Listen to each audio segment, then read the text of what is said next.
अब जो है एक बार सलेश बाबा के नाम से जयकार लगा दें, उसके बाद हमारे नाची कार्यक्रम शुरू अब चालू हो जाएंगे। लगाए जयकार सलेश बाबा के, शंकर भगवान की,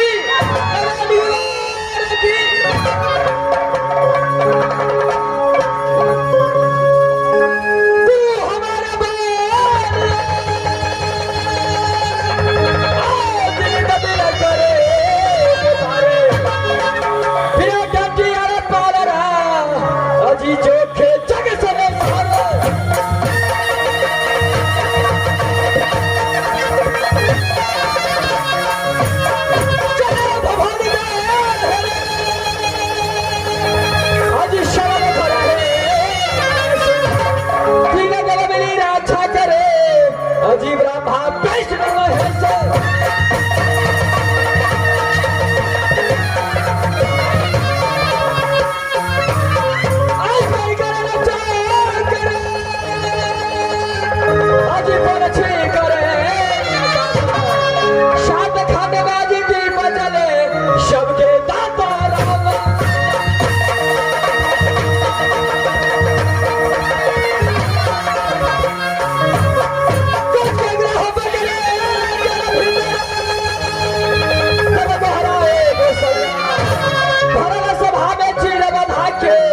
द्रौपदी आज रथ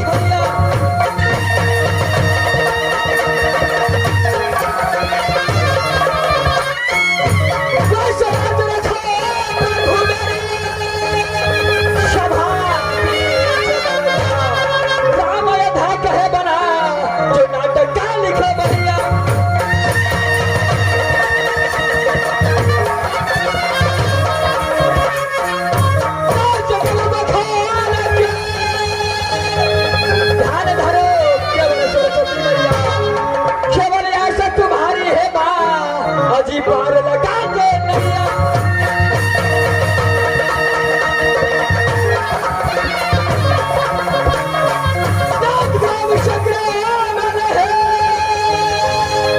आज शहरी किला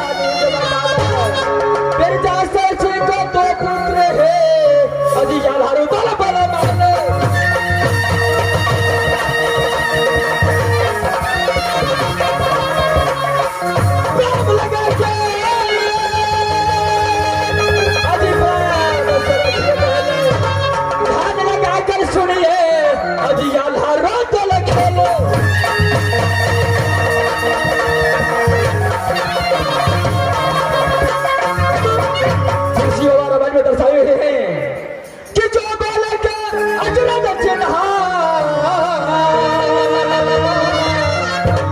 पिता गुरु गोद मिली धाल। उसी तरीके से सब हमारे बाल कलाकार हैं और बाल कलाकार से कोई गलती भी हो जाए तो नहीं बच्चे समझकर क्षमा कर देंगे। कृपया खेल पर ध्यान दीजिएगा। चलिए जी हम साथ माता बहना आज की रात हमारे कपाली देवेंद्र जी के द्वारा छोटा सा खंड आज हम लोग दिखाने जा रहे हैं,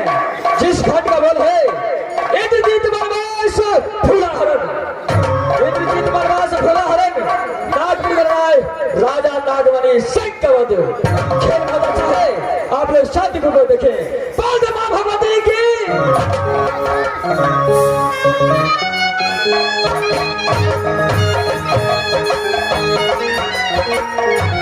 हेलो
करता है। अरे सुनो चर्चा यार बेला को, चर्चा यार बेला को, अरे खेले बेला तो सुनो बस, अरे खेले बेला तो सुनो बस, अरे पूरा लूटा पूरा तुमको,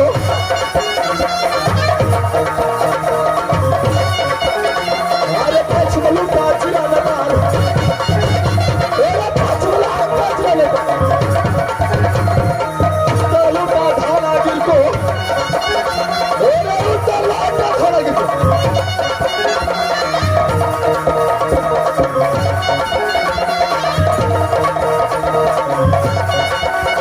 अरे ये दिया लूटा, अरे ये दिया लूटा,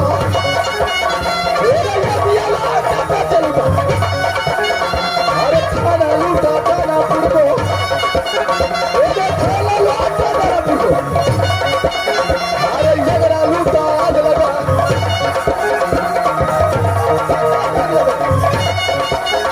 अरे ढोल बजा सोरी को लूटा, अरे ढोल बजा सोरी को लूटा, अरे पापन बदला लिया सदा, अरे पापन बदला लिया सदा, अरे लोहा बनाया मिर्जापुर से,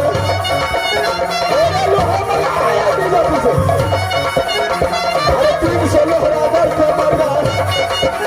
अरे 300 लोहरा दर के मरगा, अरे 900 लोहरा पर दीवार, अरे 900 लोहरा पर दीवार, अरे पवन बखारी कोयला चढ़ गया, अरे पवन बखारी कोयला चढ़ गया, सफरा बदलू दल को, अरे कगन साफ बदलू दल को, अरे हाथ लगाया जगदम्बा को, अरे हाथ लगाया जगदम्बा को,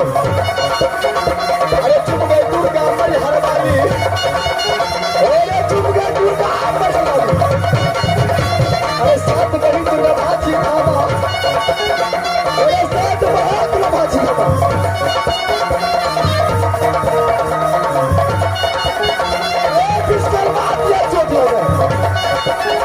अरे यशीमान का मान लागे, अरे यशीमान का मान लागे, 84 मन का था तलवार, 84 मन का था तलवार, अरे चरमान से तेरा,